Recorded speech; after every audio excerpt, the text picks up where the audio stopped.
예로부터 우리 민족은 춤과 노래를 즐겼죠.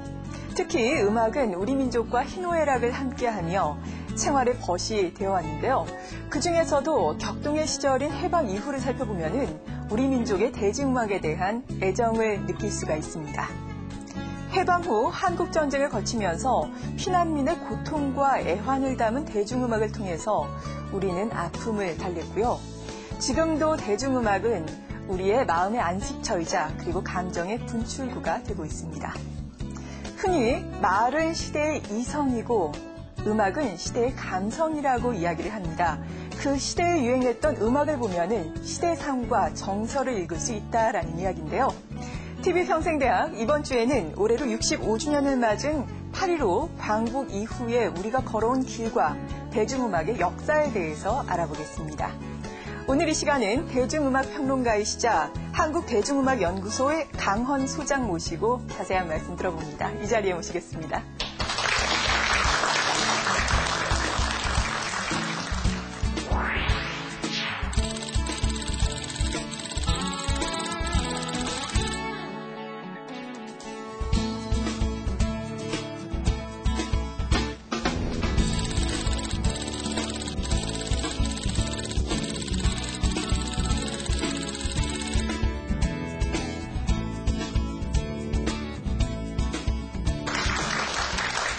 안녕하세요. 안녕하십니까. 네, 제가 앞서서 대중음악에 대해서 쭉 말씀을 드렸는데, 네. 근데 대중음악, 우리가 이것을 같은 것인데 대중음악이다, 대중가요다, 그리고 또 유행가다, 여러 가지 용어를 쓰면서 이야기를 하거든요. 네.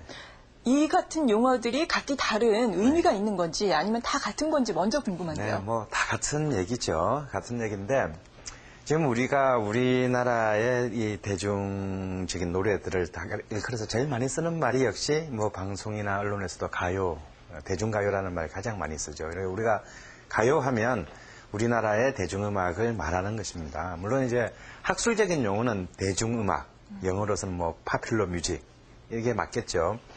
근데 이 우리나라의 대중음악에 가요라는 말이 붙게 된 것은 이제 식민지 시대의 좀 아픈 기억과 좀 관계가 있습니다. 일본 제국주의를 찬양하는 노래들을 국민가요라고 했는데 거기서부터 이렇게 나왔단 말이에요. 처음에 그 식민시대 초기에 우리나라의 대중음악 시대가 시작됐을 때는 가요라는 말은 없었고 유행하는 노래다. 그래서 유행가라고 했습니다. 그래서 우리의 뭐 제 할머니 세대들은 요새 그 뭐 유행가 참 좋던데 뭐 이런 얘기를 한 걸 제가 어릴 때 들은 기억이 납니다. 근데 이것이 이제 대중가요라는 말로 되었다가 이것이 이제 해방 후에 자리 잡았는데 우리가 일상적으로 살면서 난 이 노래가 참 좋아 그러지 나는 이 가요가 참 좋아 이런 말 안 하잖아요. 네. 그래서 저는 노래라는 아름다운 우리말이 있으니까 우리의 그 노래를 우리의 음악을 지칭하는 말로 애칭으로 노래라는 말을 썼으면 참 좋겠다. 왜냐하면 프랑스의 대중음악을 뜻하는 샹송이라는 말도 뭐 그런 어려운 말이 아니라 프랑스어로 노래라는 뜻이에요. 네, 그래서 우리도 좀 노래라는 아름다운 우리말을 좀 쓰는 게 좀 좋지 않겠나 이런 생각하고 있습니다. 네, 이렇게 좀 용어를 좀 정리를 해봤고요. 우리가 오늘부터 3번에 걸쳐서 우리가 살아온 길과 그리고 그 사이에 유행했던 대중음악들에 대해서 알아볼 텐데 해방 후에 65년 짧자면 짧고 그리고 길자면 긴 시간입니다. 이 시간을 어떻게 정리해 주실 예정인가요? 네, 사실 이 65년 동안 정말 너무나 많은 일들이 일어났고 너무나 파란만장한 어떤 우리 현대사의 장면들이 있었습니다.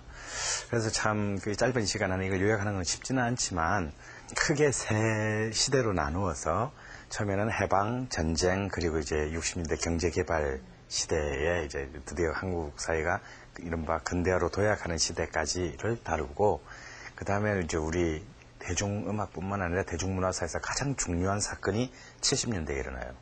바로 이제 젊은이들의 문화가 등장합니다. 뭐 장발, 뭐 통기타, 뭐 생맥주, 뭐 이런 미니스커트 이런 이제 그 문화가 등장하는 이게 이제 드디어 이제 젊은 문화의 젊은이들의 문화, 청소년들의 문화를 만드는데 결정적인 역할을 합니다. 이것을 두 번째로 다루고요. 세 번째는 이제 이른바 본격적인 이제 산업으로서 스타 산업으로서의 시대. 80년대 이제 이른바 오빠 부대. 열광적인 10대 밴드를 만들면서 이것이 그냥 단순히 문화가 아니라 아주 거대한 산업으로 나아가서 이제 우리나라만의 문화가 아니라 한류라는 이름의 어떤 아시아적 문화의 표준을 만드는 시대, 최근까지를 이렇게 크게 세 시기로 나누어서 살펴보도록 하겠습니다. 네, 의미 있고도 아주 재미있는 시간이 될 수 있을 것 같습니다. 오늘 그 첫 번째 시간입니다. 해방 이후 6.25 한국전쟁을 거치는 혼란의 시기의 대중가요에 대해서 알아봅니다. 예, 다들 우리 노래 좋아하시죠? 네. 예, 뭐 듣는 것도 좋아하고 부르는 것도 좋아하고 음악은 많은 사람들에게 엄청난 그 감동과 이런 것을 줄 뿐만 아니라 동시에 어떤 그 시대, 그 사회를 가장 잘 드러내는 가장 민감한 문화이기도 합니다. 그래서 우리 이제 옛말에 이런 말이 있어요. 이야기는 거짓이어도 노래는 참말이다. 이런 말이 있습니다. 그러니까 이제 이야기, 그러니까 뭐 소설이라든지 이런 건 다 이제 꾸며낸 얘기지만 노래는 정말 그 시대를 살아가는 사람들의 정말 진심, 어떤 그런 속에 있는 진실을 담고 있다. 이런 뜻이죠. 이 대중음악의 시대가 시작되기 전, 다시 말해서 본격적인 근대나 자본주의 시대가 시작되기 전에는 우리는 그런 노래들이, 그런 민초들의 노래를 뭐라고 불렀습니까? 예? 민요라고 불렀죠. 예.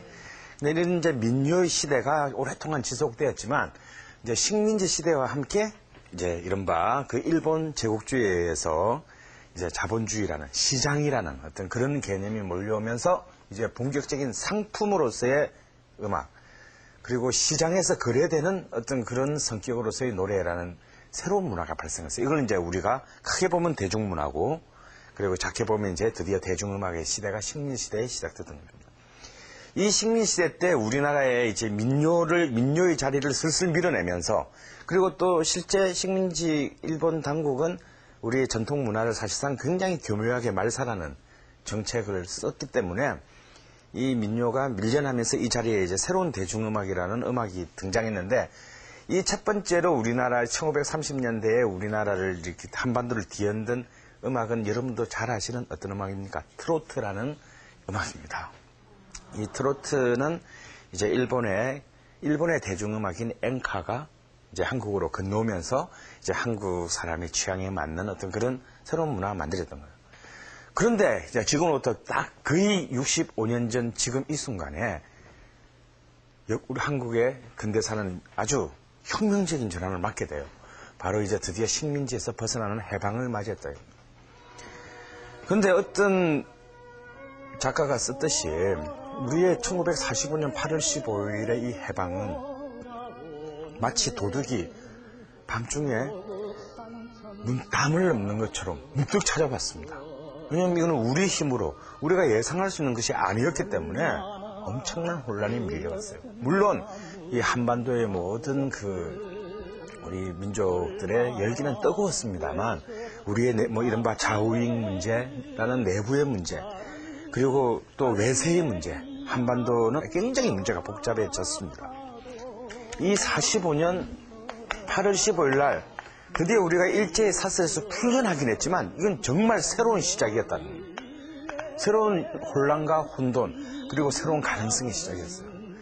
그렇듯 이로부터 꼭 3년이 되는 48년 8월 15일에 이르러서 분단이 확정됩니다. 38선을 위해서 남북한이 따로 정부를 세우게 되면서 이제 38선 이남에 우리가 지금 살고 있는 이 지역은 대한민국이라는 새로운 공화국이 됩니다. 이 3년간의 시기를 우리는 해방공간 혹은 남쪽은 미군이 통치하던 시기라고 해서 미군정기라고 부르기도 해요. 예, 그래서 이 해방에서 이제 분단이 이루어졌습니다. 이것만 해도 이 3년에 있는 것만 해도 정말 한 100권의 책이 필요할 만큼 어마어마한 일이 이 3년 안에 다 일어났습니다.